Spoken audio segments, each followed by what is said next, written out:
En 1945, cerca de la ciudad de Nag Hammadi, en Egipto, un campesino llamado Muhammad Ali al-Saman hizo un descubrimiento que cambiaría para siempre nuestra percepción de la historia. Mientras buscaba fertilizante cerca de unos acantilados, su azada golpeó algo duro, una gran vasija de cerámica roja. Dentro encontró 13 códices de papiro encuadernados en cuero. No lo sabía en ese momento, pero acababa de desenterrar una biblioteca perdida, una colección de textos cristianos primitivos que habían sido ocultados durante más de 1600 años. De todos esos textos, el más impactante, el más revolucionario, fue sin duda el Evangelio de Tomás. Este no es un evangelio como los que conocemos. Aquí no encontrarás la historia del nacimiento de Jesús en un pesebre, ni sus milagros caminando sobre el agua, ni la dramática narrativa de su pasión y crucifixión. En su lugar, el Evangelio de Tomás contiene únicamente 114 dichos, sentencias secretas atribuidas a Jesús. Es un texto que presenta a un Jesús muy diferente, un maestro de sabiduría, un guía espiritual que no te pide que vayas a la iglesia o que sigas un dogma, sino que te conozcas a ti mismo, que busques el reino de Dios dentro de tu propio ser. Hoy vamos a sumergirnos en este evangelio prohibido. Vamos a explorar por qué un libro tan poderoso fue enterrado deliberadamente y qué mensaje contenía que provocó tanto miedo en la iglesia de Roma como para intentar borrarlo de la historia. ¿Qué es lo que no querían que supiéramos? Para entender la radicalidad del evangelio de Tomás, tenemos que escuchar sus propias palabras. Tomemos por ejemplo el dicho número 3. Jesús dice: si aquellos que os guían os dijeran, mirad, el reino está en el cielo, entonces las aves del cielo os precederían. Si os dijeran, está en el mar, entonces los peces os precederían. Más bien, el reino está dentro de vosotros y está fuera de vosotros. Esta idea es absolutamente central. El reino de Dios no es un lugar físico al que iremos después de morir. No es un premio que se gana portándose bien. Es un estado de conciencia, una realidad que podemos experimentar aquí y ahora, si aprendemos a mirar hacia adentro. Este mensaje, como señala el reconocido filólogo Antonio Piñero, nos muestra un tipo de cristianismo gnóstico, un cristianismo basado en el conocimiento, en la gnosis. La salvación no viene de la fe ciega en un dogma, sino del autoconocimiento, de un despertar espiritual. Imagina el impacto de esta idea en el siglo IV, cuando la Iglesia cristiana, liderada por el obispo de Roma, estaba consolidando su poder y estructura. Una iglesia que quería establecerse como el único intermediario entre Dios y la humanidad. Si el reino está dentro de ti, si la conexión con lo divino es directa e interna, ¿para qué necesitas a la iglesia? ¿Para qué necesitas a un sacerdote, a un obispo, a un papa o incluso a un emperador que te diga cómo conectar con Dios? El Evangelio de Tomás estaba socavando la base misma sobre la que se estaba construyendo la institución eclesiástica. Proponía una autoliberación espiritual que convertía al individuo en su propio sacerdote, en su propio guía. Esto era un peligro inmenso para una estructura de poder que dependía de ser la única puerta de acceso a lo sagrado.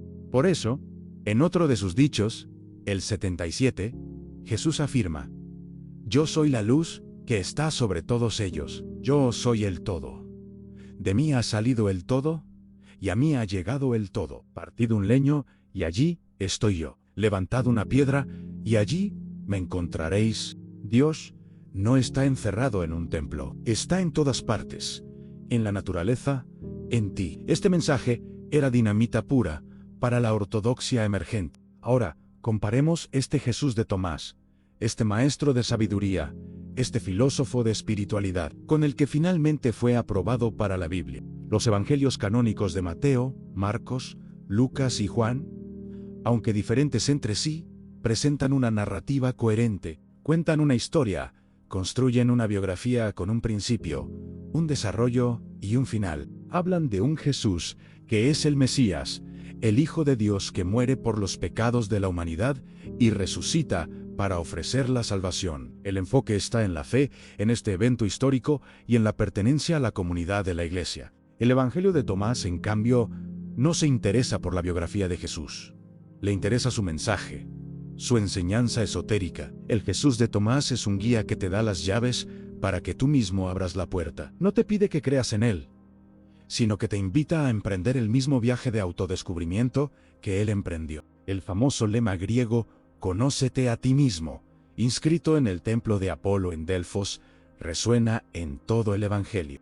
Conocerse a uno mismo para conocer a Dios. Para la Iglesia de Roma, que como vimos en videos anteriores, buscaba estandarizar la fe, crear orden y unidad doctrinal bajo su autoridad, esta idea era la peor de las herejías. Permitir que cada individuo interpretara la divinidad por su cuenta era abrir la puerta al caos, a la disidencia. Era mucho más fácil de controlar un rebaño que sigue a un solo pastor y cree en una sola historia, que un grupo de individuos iluminados que encuentran a Dios por sí mismos. Por eso, textos como el Evangelio de Tomás fueron sistemáticamente perseguidos, quemados y calificados de heréticos. La ortodoxia se impuso no porque fuera la única verdad, sino porque era la versión más útil para construir un imperio religioso y político. Se eligió el Jesús dogmático, el rey, sobre el Jesús filósofo, el guía interior. Esta idea de la luz interior, de la chispa divina que reside en cada uno de nosotros, es un concepto universal y atemporal. Como explico con más detalle en mi libro, Entre luces y sombras, revelando los misterios de la Navidad. Específicamente, en el capítulo que dedico al simbolismo, la luz es quizás el arquetipo más poderoso de la conciencia y lo sagrado en todas las culturas. En el Evangelio de Tomás, Jesús se identifica constantemente con esta luz. No es una luz externa que hay que adorar, sino la luz que está en todo, y lo más importante, dentro de ti. Es la misma luz que celebramos en los ciclos de la naturaleza. Piensa en el equinoccio de marzo, cuando la luz comienza a vencer a la oscuridad y la vida renace. Ese momento astronómico es un símbolo perfecto del despertar interior del que habla Tomás. Es el momento en que nuestra propia luz interna vence a la oscuridad de la ignorancia y el miedo. La censura del Evangelio de Tomás no fue solo un acto de poder político o teológico. Fue un intento deliberado de apagar esa chispa divina individual.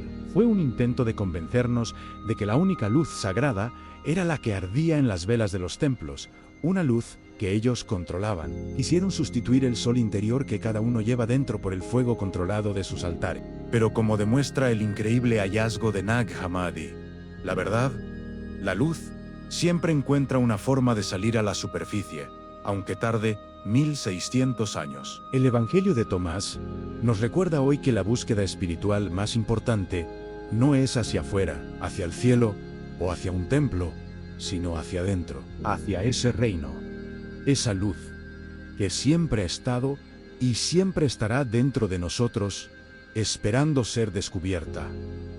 Gracias por acompañarme en este viaje. Si te ha parecido interesante, no olvides dejar un me gusta, suscribirte al canal y activar la campanita para no perderte los próximos capítulos de esta fascinante historia. Nos vemos en el próximo video de Entre Luces y Sombras.